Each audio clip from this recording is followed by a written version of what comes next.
Hari mw'ijoro ryo kuwa gatandatu igenekerezo ry'indwi z'ukwa 10 uyu mwaka niho Israeli yategwa giturumbuka mu rucagucagu rw'umunsi w'isabato na Hamas. Abanyisraeli bari mu gatiro k'ubukerera bavyugwa n'inzamba zitwa sirene zimenyesha ko batewe.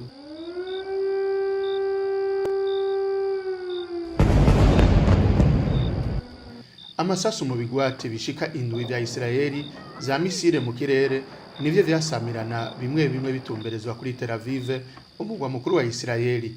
Ariko ibisenge bisama amamisile mu kuyarasira hejuru vyaba vyazibonye nk'ejo.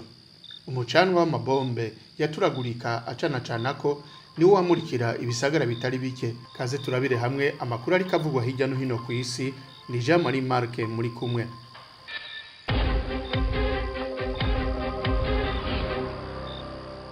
Hari mw'ijoro igihe cy'isaha 9 Hamas yari yamaze kubashwara ku butaka bwabo batabiciye n'ikanda ngo Mossad iraperereza ntiyari bwabone.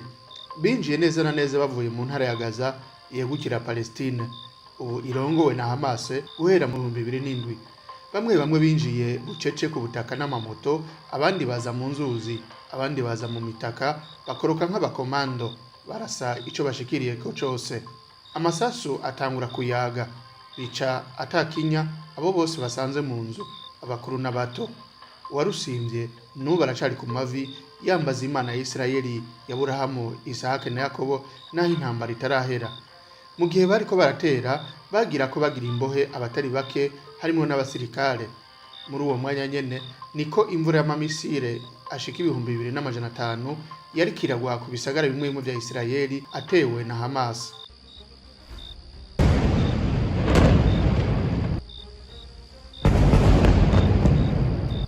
Nubwo vyaruko abasirikare ba Israeli ntibagoswe, bahise batangura gucucagira amamisire ku izinga rya Gaza.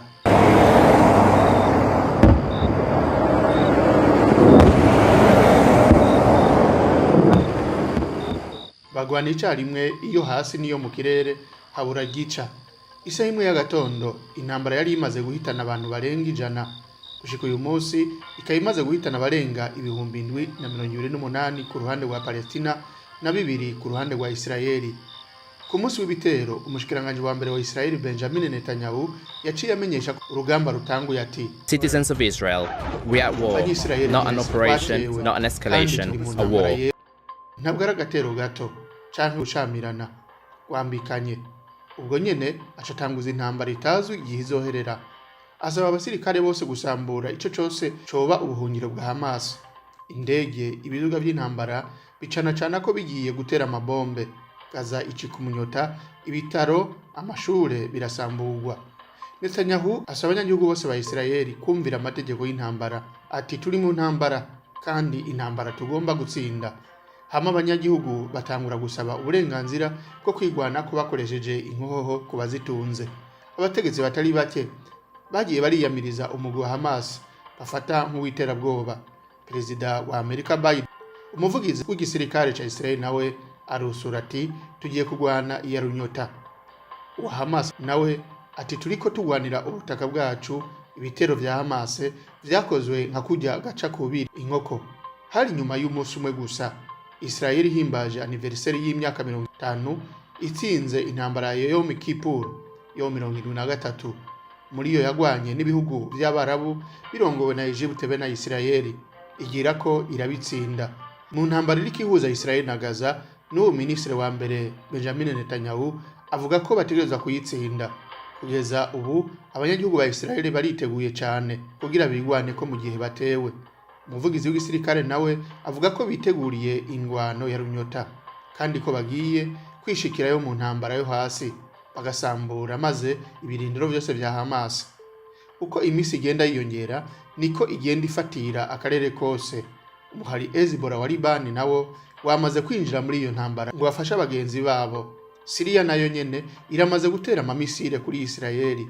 Israeli nayo zina gitero cose irungika amamisire atagira uko angana. Irani nayo nyene n'Uburusiya biragirizwa ko vyoba biri inyuma ya Hamas na hatavyemezo biboneka. Leta z'Ubumwe za Amerika, Ubufaransa na Angleterre nabo nyene baramaze kwemera ko bari inyuma ya Israeli. Ababibona bafise ubwoba ko hamwe ibihugu bikomakomeye vyo yinjiramwo hashobora kuba intambara ya gatatu y'isi.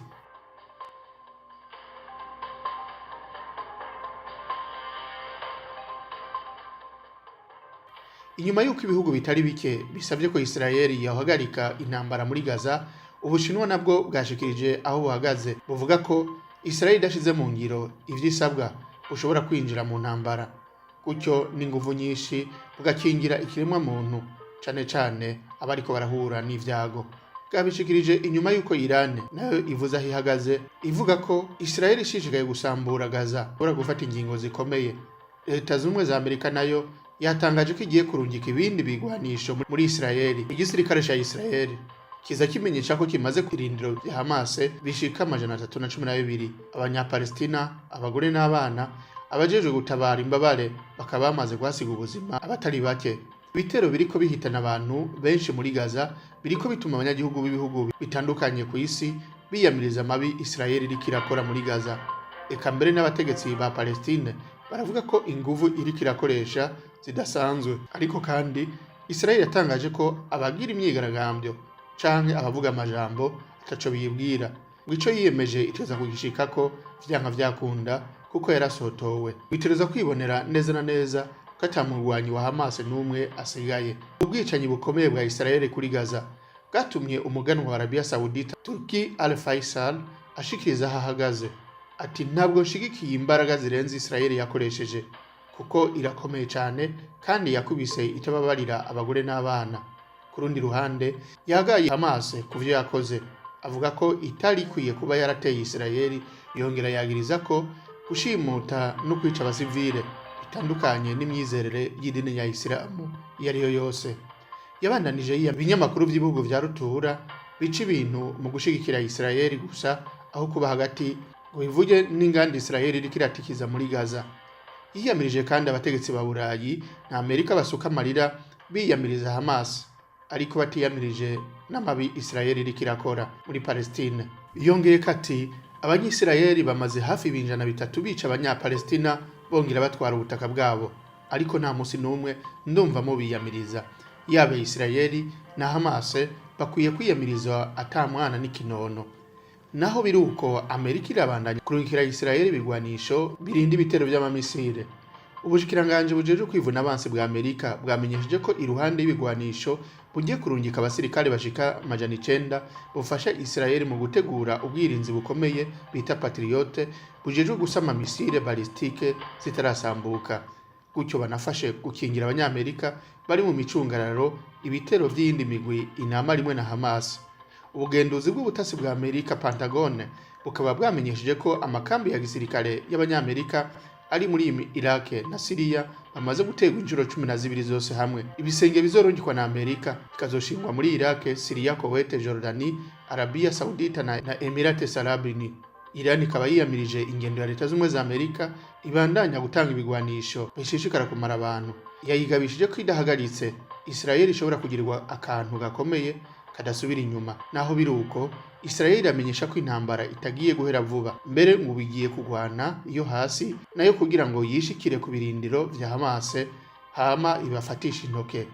Umushikiranganje wo kwivuna abansi Yoav Gallant akaba yamenyesheje ko umwanya n'umwanya bashobora gutanguza intambara yo hasi izoherekezwa n'umuriro wo mu kirere, ngo imaze gutangura isi yose izobimenya kandi yumve n'umwokero wayo.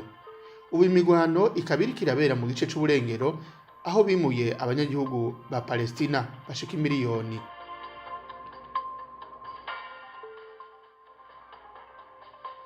Barindiriye guhungira muri Egypte. Ku ruhande rwa Palestina, Hamas iramenyesha ko itazopfa ivuye kwizima. Yongera ko ibitero vya Israeli bimaze kwica 50 mu bari barafashe kimbohe. Utunama mpuzamakungu turabandanya guhamagarira impande zose guhagarika intambara bakaja mu biganiro. Perezida w'akanama kumwe bwa Burayi Charles Michel yasabye ko bogerageza gukingira abasivile kandi bakugurura n'inzira kugira ngo imfashanyo zishike muri Gaza.